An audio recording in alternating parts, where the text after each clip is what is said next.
नमस्कार. मी भाऊ तोरसेकर. तुम्ही बघत आहात प्रतिपक्ष. मित्रांनो,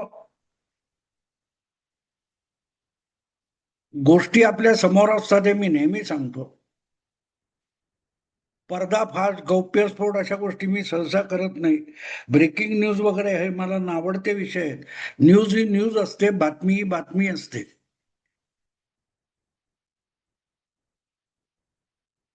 पण भूलभुलैया निर्माण केलेला असतो ना, तो भूलभुलैया किंवा उडवलेला धुरळा खाली बसतो, तेव्हा सत्य आपल्या समोर येतं. आणि म्हणून मी तो वेगळा शब्द आज माझ्या शीर्षकात वापरलाय, पर्दाफाश. अजितदादांच्या धाकट्या मुलाचं म्हणजे जय पवारचं एक भाषण मला व्हिडिओमध्ये ऐकायला मिळालं. तसं ते फार मोठं जाहीर भाषण आहे वगैरे असा काही भाग नाहीये. बारामतीमध्ये तिथले काही कार्यकर्ते असतील, पक्षाचे पदाधिकारी असतील किंवा आप्त स्वकीय परिचित वगैरे असतील, अशा लोकांसमोर जिथे खुर्च्या पण मांडलेल्या नाहीत आणि सगळेच जमिनीवर सतरंजी पसरून बसलेत, अशा जागी अजितदादांचे धाकटे सुपुत्र जय पवार यांचं भाषण. आणि ते कशासाठी आहे? भाषण म्हणण्यापेक्षा त्याला हितगुज म्हटलं तर अधिक योग्य होईल. ते हितगुज हे बारामतीमध्ये लवकरच म्हणजे 23 एप्रिलला जे पोटनिवडणुकीचं मतदान होणार आहे आणि ज्या निवडणुकीमध्ये जय पवारची आई आणि अजितदादांची पत्नी उपमुख्यमंत्री सुनेत्रा पवार या उमेदवार आहेत,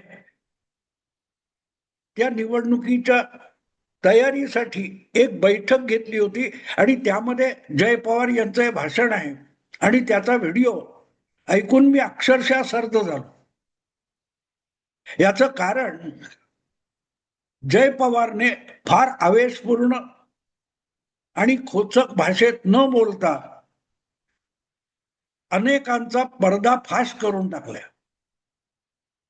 चेहऱ्यावरचा मुखवटा टरटरा फाडून टाकलाय अनेकांच्या. गेले काही दिवस ज्या प्रकारे राष्ट्रवादी काँग्रेसमध्ये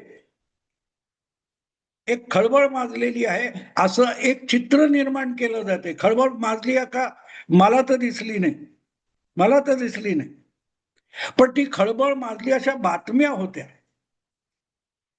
आणि त्या बातम्यांचा समाचार घेत जय पवार यांनी या आपल्या भाषणामध्ये मोजक्या अगदी काही मोजक्या वाक्यांचं भाषण आहे, पण त्यामध्ये जय पवार यांनी अनेकांचा पर्दाफाश केलाय. जय पवार त्या भाषणामध्ये म्हणतात की आपल्याच पक्षाला टार्गेट का केलं जाते. लक्षात घ्या, जय पवार म्हणतात आपल्याच पक्षाला टार्गेट का केलं जाते. चारी बाजूने रान उठून एखाद्या जंगली जनावराची किंवा शापदाची शिकार केली जाते, त्याला टार्गेट करणं म्हणतात. तर आपल्या पक्षाला म्हणजे अजितदादा गटाच्या राष्ट्रवादी काँग्रेस पक्षाला सगळीकडून टार्गेट का केलं जात आहे असा उल्लेख करून जय पवार यांनी अतिशय खंबीरपणे त्या मोजक्या वाक्यामध्ये प्रदेश अध्यक्ष सुनील तटकरे आणि कार्यकारी अध्यक्ष पक्षाचे प्रफुल्ल पटेल यांचं जबरदस्त समर्थन केलेलं आहे. आणि ते समर्थन करताना रोहित पवार किंवा त्यांचा पक्ष, त्यांच्या पक्षाचे कार्यकर्ते, शरद पवार गटाचे लोक यांच्यावर थेट बोट ठेवले. वर्मावर बोट ठेवणं म्हणतात तसं बोट ठेवले आणि यामध्ये अतिशय मोजक्या वाक्यामध्ये बोलताना अजितदादांच्या मृत्यूपासून आजपर्यंतच्या घडामोडी आहेत त्याचा ओझरता उल्लेख करत या मागचे सूत्रधार कोण आहेत याकडे थेट अंगुली निर्देश जय पवार यांनी केलेला आहे. तसं बघितलं तर या सगळ्या प्रकारामध्ये एखाद दुसरा अपवाद वगळला तर जय पवार असोत किंवा पार्थ पवार असोत, अजितदादांची दोन्ही मुलं फारशा वादात कुठे सापडलेली नाही. आणि सुनेत्रा वहिनी तर आवश्यक नसेल तर एक अक्षर देखील बोलत नाहीत. सगळा धुरळा आहे तो बाहेरच्या लोकांनी उडवलाय आणि म्हणून मी त्याला रान उठवणं म्हणतो. आणि रान उठवणं हाच शब्द आपल्या पक्षाला टार्गेट केलं जात आहे म्हणून जय पवार उल्लेख करतात. 28 जानेवारीला तो बारामतीच्या धावपट्टीवर विमान अपघात झाला, ज्यामध्ये अजितदादांचा आकस्मिक आणि अकाली मृत्यू झाला. त्याच्या दुसऱ्या दिवशी बारामतीमध्ये हजारो लाखो लोकांच्या उपस्थितीमध्ये अजितदादांवर अंत्यसंस्कार करण्यात आले. आणि त्या दिवशीच्या संध्याकाळपासून विनाविलंब ज्या प्रकारे विलिनीकरण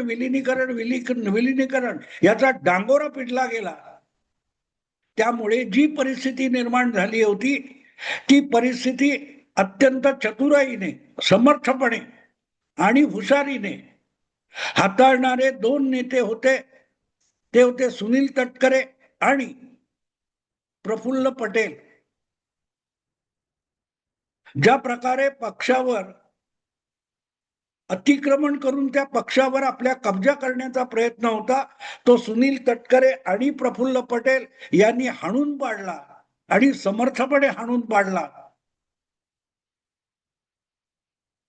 हेच जय पवार हे आपल्या मोजक्या वाक्यांमध्ये सांगतायत. दुसरीकडून विलिनीकरण अजून अजितदादांना दिलेल्या अग्नीची चिता जी आहे ती चिता, तिचा अग्नी विझलेला नाही. इतक्या वेळात ज्या प्रकारे विलिनीकरण हा घोषा लावण्यात आला होता, त्यातून समोरच्या बाजूचे मनसुबे उघडे पडले होते असंच जय पवार सांगतायत. आणि त्या दुःखाच्या क्षणी आम्ही कुटुंब म्हणजे अजितदादांचं कुटुंब, 2 मुलं आणि पत्नी, हे दोघे आकंठ आपल्या दुःखात बुडालेले असताना पक्षाची धुरा समर्थपणे हाताळणारे 2 नेते होते, प्रफुल्ल पटेल आणि सुनील तटकरे. हे उघडपणे बारामतीमध्ये जय पवार यांनी सांगितलेले. आणि ते सांगतानाच आपल्या परिवारातून ज्यांचा वेगळा पक्ष आहे ते अजितदादा तर राहिले नाहीत, तर त्यांचा सगळा राजकीय भांडवल आणि राजकीय मालमत्ता बळकावायची कशी या दृष्टीने हालचाली करायला लागले होते. त्याच्यावर योग्य वेळी मात करणं आवश्यक होतं आणि त्या सगळ्या हालचाली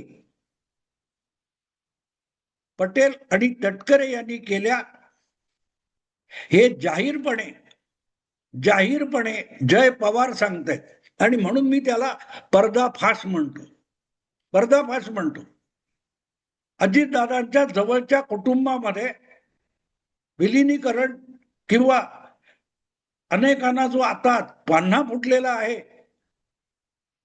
त्यांचा पर्दाफाश केलाय, त्यांचा मुखवटा फाडलाय. आणि म्हणून मी ते हेडिंग दिले, पर्दाफाश.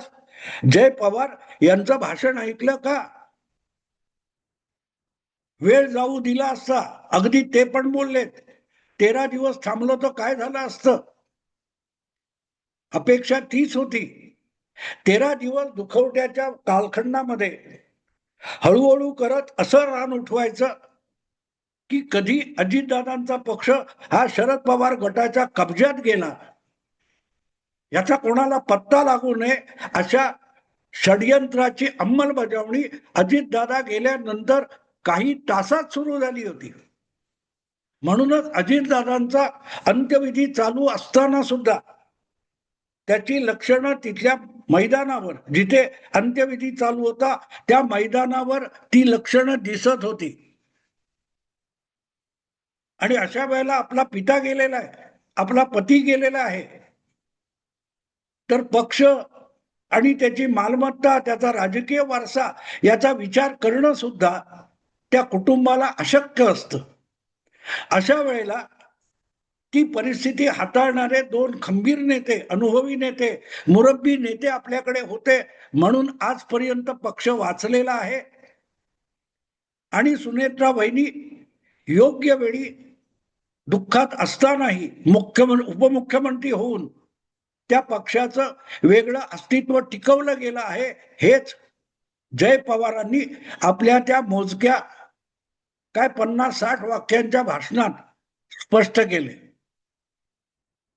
पण ते करताना जे कोणी घातपात, अपघात किंवा अजितदादांना न्याय वगैरे वगैरे वगैरे टाहो फोडून रडतायत, ते देखो मगर प्यार से.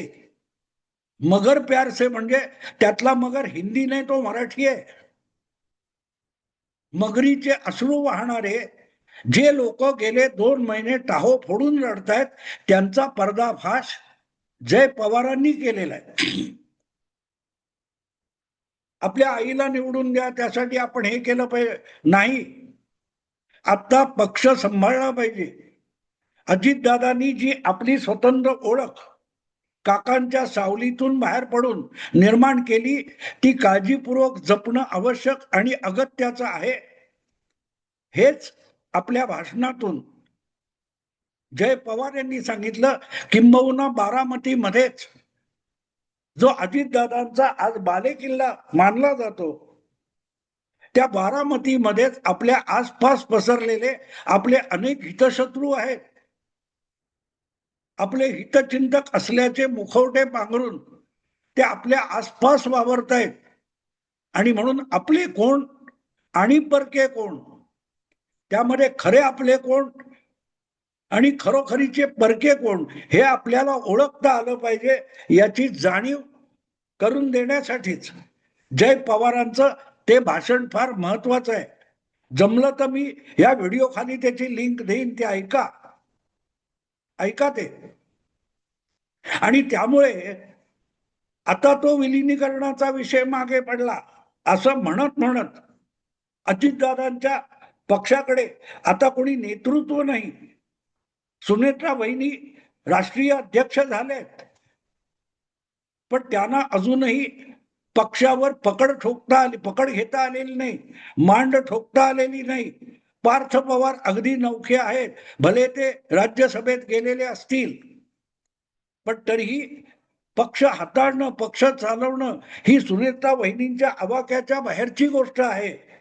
अशा प्रकारचा जो धुरळा गेले 8-10 दिवसापासून सातत्याने उडवला जातोय, त्यातून एकच गोष्ट स्पष्ट होते की अजितदादांचा पक्ष आणि वारसा सर्व्हाइव्ह करायचा असेल तर त्याची सूत्र परत एकदा वयोवृद्ध झालेल्या शरद पवारांकडे गेली पाहिजेत आणि शरद पवार गटाकडे गेली पाहिजेत. कारण अजितदादांच्या पक्षाकडे कोणी नेताच नाहीये आणि सुनेत्रा वहिनी यांच्या नेतृत्वाची कसोटीच लागलेली नाहीये. 40 आमदारांचा पक्ष आहे आणि तो इतका विस्कळीत होऊन गेलाय. आता विस्कळीत झालेला कोणाला आणि कसा दिसला? एवढं भयंकर संकट पडले. पक्षाचा सर्वोच्च नेता अचानक अपघातामध्ये अकाली या जगाचा निरोप घेऊन निघाला आणि तरीही दुःख बाजूला सारून सुनेत्रा वहिनींनी 4थ्या दिवशी उपमुख्यमंत्री पदाची शपथ घेतली. त्यांचीच पक्षाच्या राष्ट्रीय अध्यक्ष म्हणून निवड करण्यात आली. आमदारांची बैठक घेऊन त्यामध्ये सुनेत्रा वहिनी यांना विधानसभेतल्या गटनेता म्हणून निवडण्यात आलं. विस्कळीत म्हणजे नेमकं काय असतं? जे कोणी असली अक्कल पाजळतायत नित्य नेमाने की अजितदादा गटाकडे पक्षाचं संघटन आणि पक्षाचं राजकारण सावरणारा नेता नाही आणि ते सावरण्याची क्षमता असलेले जी काही 4-5 टाळकी आहेत ती शरद पवार गोटामध्ये आहेत. शशिकांत शिंदे सांभाळणार, जयंत पाटील सांभाळणार, सुप्रिया सुळे सांभाळणार की गणितगात्र झालेले शरद पवार सांभाळणार? कुठलं तर्कशास्त्र आहे? पण अशा प्रकारे एक माहोल निर्माण करून, वातावरण निर्मिती करून आपला पक्ष अजितदादांच्या खंबीर नेतृत्व अचानक नसल्यामुळे आपला पक्ष बळकावण्याचा प्रयत्न सुरू आहे. आपल्या पित्याने उभा केलेला पक्ष त्याची लांडगे तोड करण्याचा प्रयत्न चालू आहे. याकडे सरळ सरळ बोट दाखवलेला आहे कोणी? जय पवारांनी.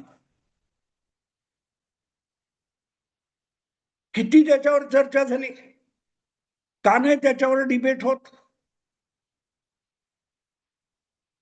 कारण सरळ आहे मित्रांनो, जय पवारांनी चोर म्हणून अशा चर्चा करणाऱ्यांकडेच बोट दाखवले. टार्गेट आपल्याला का केलं जातं? टार्गेट कोणी केले?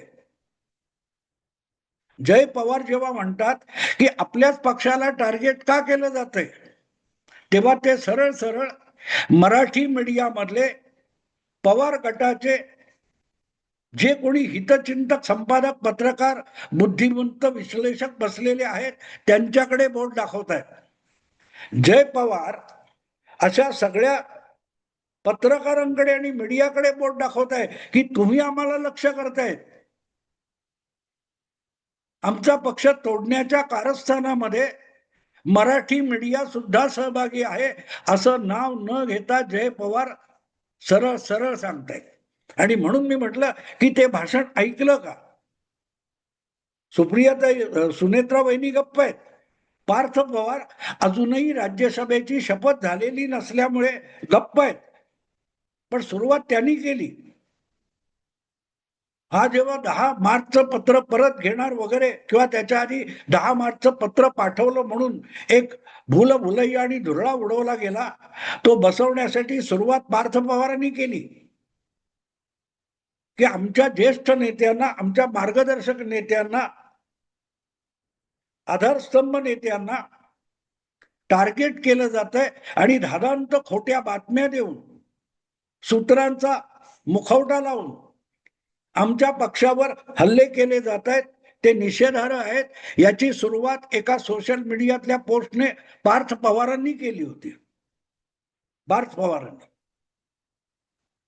आणि जय पवार यांनी एक प्रकारे त्याचं पुढचं पाऊल टाकलंय. त्यांनी सरळ सरळ सुपारीबाज पत्रकारिता करून अजितदादांचा गट फोडणं, त्यातले इतके आमदार कंटाळले, तितके आमदार असे आहेत, तितक्या आमदारांना शरद पवार हवेत वगैरे वगैरे खोट्या नाट्या बातम्या पसरवणाऱ्यांवर थेट जय पवारांनी या आपल्या बैठकीच्या भाषणातून हल्ला चढवलाय. त्याचा अर्थ सरळ आहे की समोर बसलेले जे अजितदादांचे आणि अजितदादांच्या कुटुंबाचे हितचिंतक आहेत, त्यांनी अशा प्रकारच्या बातम्यांवर काडी मात्र विश्वास ठेवू नये.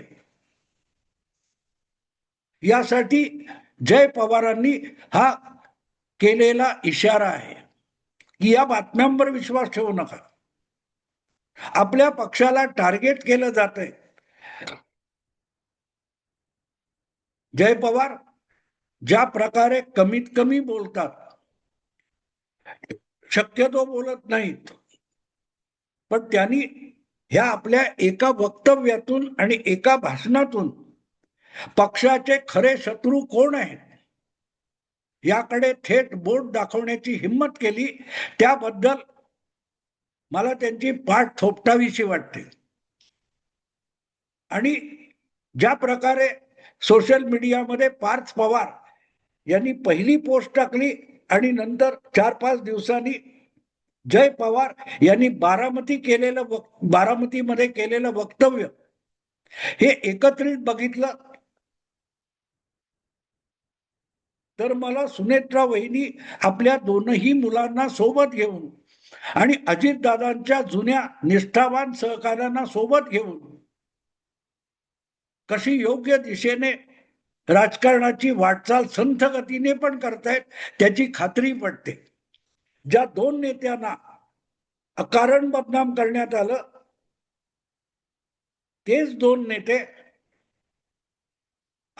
सुनेत्रा वहिनी यांच्या बारामती पोटनिवडणुकीसाठी अर्ज भरण्याच्या वेळेला त्यांच्या दोन्ही बाजूला बसलेले होते. एका बाजूला प्रफुल्ल पटेल होते आणि दुसऱ्या बाजूला सुनील तटकरे होते. हे बघितल्यानंतर एक गोष्ट साफ लक्षात येते, कुठेही अजितदादा पक्षाच्या गटामध्ये बेदिली किंवा सैरभैरता काही नाहीये असा एक आभास निर्माण केला जातोय. आणि जे थोडस उथळ राजकारणी असतील असे आमदार किंवा अजितदादांचे सहकारी यांच्या मनामध्ये शंका निर्माण करायची, संशय निर्माण करायचा या पलीकडे असल्या चर्चा बातम्या यांना किंचितही अधिक अर्थ नाही.